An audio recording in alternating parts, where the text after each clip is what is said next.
नहीं चाहिए, नहीं चाहिए। फिर एक बार, फिर एक बार, फिर एक बार। साथियों, आपने तो कई लोगों की नींद हराम कर दी।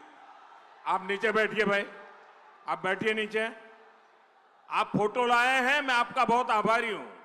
यहां पार्टी कार्यालय में दे देना।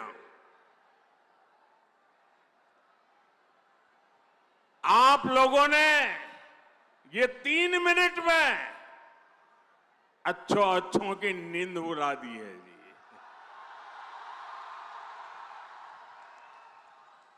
यही तो जनता जनार्दन की ताकत होती है। साथियों, मां सीता की इस पुण्य भूमि पर आया हूं, ये भी बड़ा सौभाग्य है। और मुझे 5-6 साल पहले का आज का ही दिन याद आता है। आपको भी याद आ जाएगा। वो तारीख थी 8 नवंबर 2019। याद कीजिए, 8 नवंबर 2019 माता सीता की इस धरती पर मैं आया था। और यहां से अगले दिन मुझे सुबह सुबह पंजाब में करतारपुर साहब कॉरिडोर के लोकार्पण के लिए निकलना था। और अगले ही दिन सुप्रीम कोर्ट में अयोध्या पर फैसला भी आना था।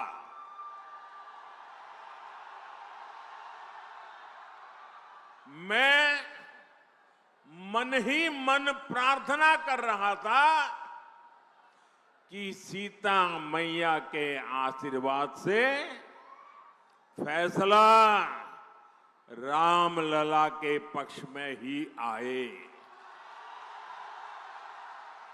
मैं लगातार प्रार्थना कर रहा था। और साथियों, जब सीता माता की धरती से निकलते हुए प्रार्थना करूं, वो प्रार्थना कभी विफल जाती है क्या? इस धरती की ताकत है कि नहीं है?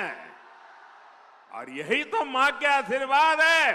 और साथियों, ऐसा ही हुआ। सुप्रीम कोर्ट ने रामलला के पक्ष में ही फैसला दिया। आज मां सीता की इस पुण्य भूमि पर आया हूं, आपका आशीर्वाद ले रहा हूं। और उस इतने सारे उत्साह से भरे लोगों के बीच वो दिन याद आना बहुत स्वाभाविक है। साथियों, मां सीता के आशीर्वाद से ही बिहार विकसित बिहार बनेगा। ये जो चुनाव है, ये विकसित बिहार बनाने के लिए है। ये चुनाव तय करेगा आने वाले सालों में बिहार के बच्चों का भविष्य क्या होगा, आपके संतानों का भविष्य क्या होगा, आपके बेटे बेटियों की आने वाली कल कैसी होगी। और इसलिए ये चुनाव बहुत अहम है। साथियों, आरजेडी वाले बिहार के बच्चों के लिए क्या करना चाहते हैं, ये इनके नेताओं के चुनाव प्रचार में